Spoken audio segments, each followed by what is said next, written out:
Случилась у меня тут маленькая неприятность. Сломалась парочка струбцин Bessey KliKlamp. Прослужили они мне 12 лет примерно. И сломались, в общем-то, наверное, по моей вине. Использовал не по назначению.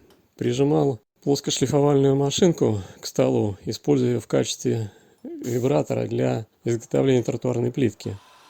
Работает, вибрирует. Хватило их примерно на месяц. И через месяц они сделали бздынь и развалились. Попробовали это дело сварить, но там какой-то сплав на основе магния, похоже.